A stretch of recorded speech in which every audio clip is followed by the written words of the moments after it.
Welcome to Lifestyle Seduction, and in this video I want to talk about why the best coach is not always the best player and why the best player is not always the best coach. Playing in the NBA in the 1970s, Phil Action Jackson averaged 7 points, 5 rebounds a game. And I'm being generous here, I'm rounding up. But he was such a beast that he is now in the NBA Hall of Fame. But the Zen Master is not in the Hall of Fame for what he did on the court as a player. He is in the Hall of Fame for winning 11 NBA titles as a coach. 6 with the Bulls, 5 with the Lakers. In contrast, if you look at Hall of Famer Isaiah Thomas, he's arguably a top 10, top 5 greatest point guards of all time. The 11-time NBA All-Star, had won 2 championships with the Pistons, beating Michael Jordan and the Bulls.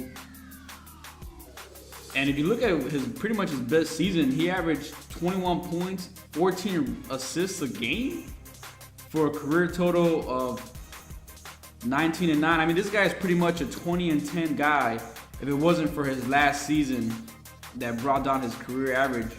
But I mean, a 20-10 career average is great. Amazing for a point guard who played 11 seasons in the NBA, 12 seasons.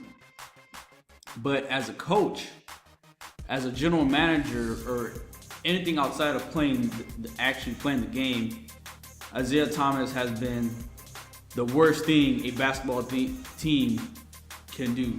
Since ending his Hall of Fame playing career, Isaiah Thomas has failed at every level of his basketball and every job he has had. Running through the article here, Isaiah became the Knicks head coach and GM. He took a playoff team and made them the league's most expensive team and its worst team. A fascinating combination. And then he had a sexual harassment case. And then he has a terrible time with Toronto. He leaves them and they start the year with 1-19, a 17-game losing streak. Thomas gets involved with the CBA in 1999, and 2 years later they declare bankruptcy. That was terrible management skills right there. The Indiana Pacers, who made it to the NBA Finals under Larry Bird, the next season, virtually with the same team, the Pacers dropped to 41-41 with Thomas as the coach. The following season, they get the 8th. They finish 8th, and in his third year, they win 48 games, but they lose in the first round in the playoffs. The year Thomas leaves, the Pacers win 61 games and finish number 1 in the East. Before Isaiah showed up, the Pacers were one of the NBA's best teams. After Isaiah Thomas leaves, they were back to being one of the NBA's best teams. So here's with the New York Knicks, where when he takes over the coaching job in 2003, the Knicks were a playoff team, 39-43, which is good enough for a playoff spot. By the end of the 2006 season, they had the league's highest salary, and they became the worst team. Running through a bunch of history here. In his final season, the Knicks went 23-59, having not made the playoffs since his first year. So then he has a college coaching gig, where I guess he was good at recruiting here, but he was bad at everything else. The team's best record in his 3 seasons was 11-19, which is a losing record. In his final season, they went 8-21. They never finished better than 5th place. Thomas leaves, the players revolt. Rick Pitino takes over with half the team, and Rick Pitino finishes with a winning record of 18-14. So there's a quick rundown of just various facets of the game outside of playing, and Isaiah Thomas just terrible. So if you look at someone like Coach K, which is arguably the best college coach of all time, here he is playing ball. You know, obviously he didn't make it in the NBA. Here's Coach K with a 1,000 wins. Here he is with Bob Knight. Another example is Greg Popovich here. I think one of the greatest NBA coaches of all time as well. Here he is shooting the J. He was good, but he's definitely a way better coach here.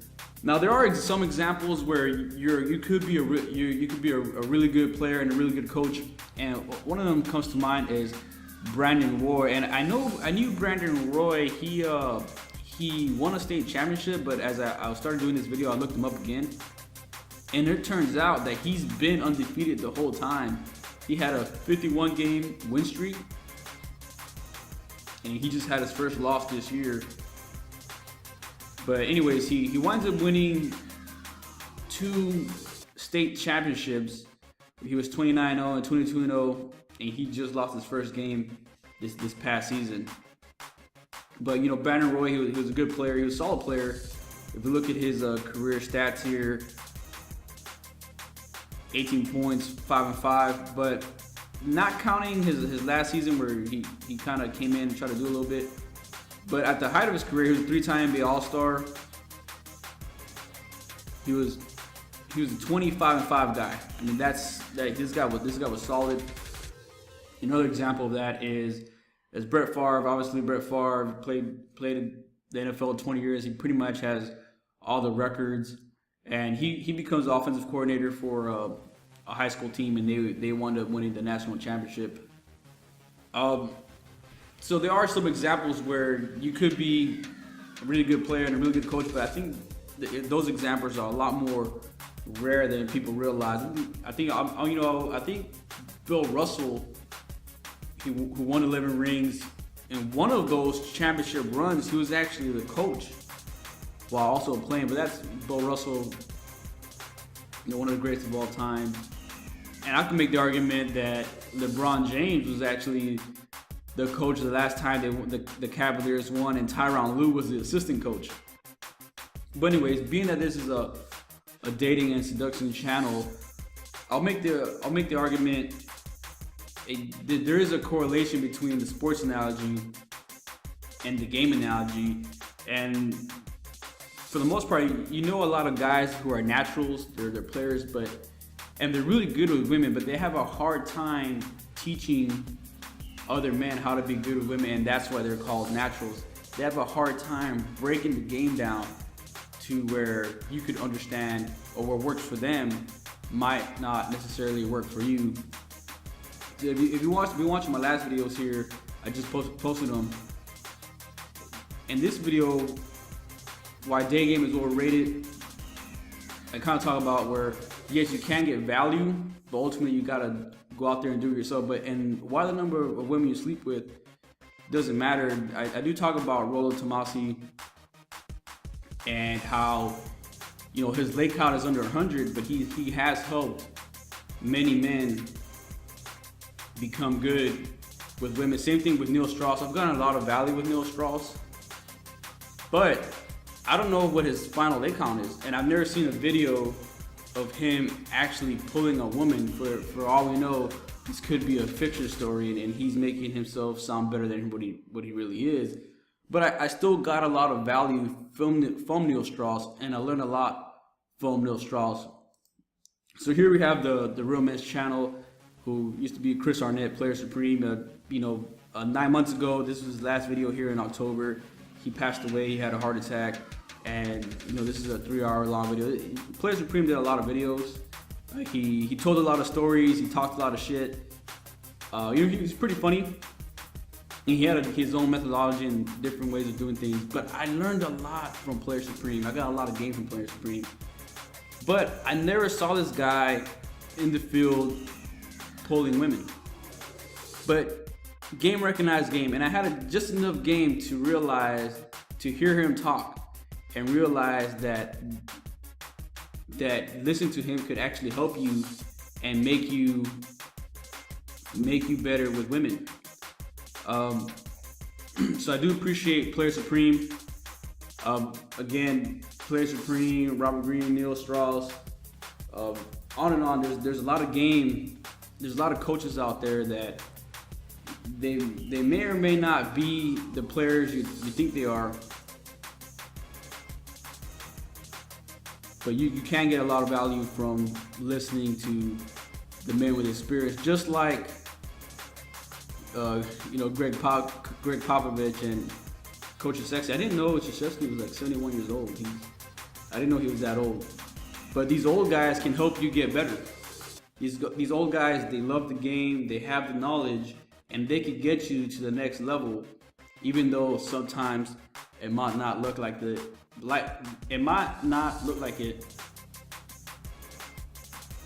And there's a saying that if you do better, you do better. But hey, Phil Jackson was there to coach Michael Jordan, right?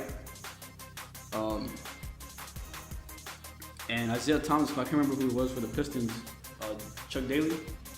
Chuck Daly was there to coach Isaiah Thomas, but when it comes to the other way around, Isaiah Thomas has done a terrible job coaching. But the thing is, guys, coaching is a skill. Coaching itself is a skill. Teaching is a skill. And you have to respect that it's a skill as well. Until then, let me know what you think. And check out my website, Lifestyle Seduction. This is where I'll post all the things. This will be the hub for all the content I'll be creating. Like, comment, subscribe, let me know what you think. And I'll see y'all next time.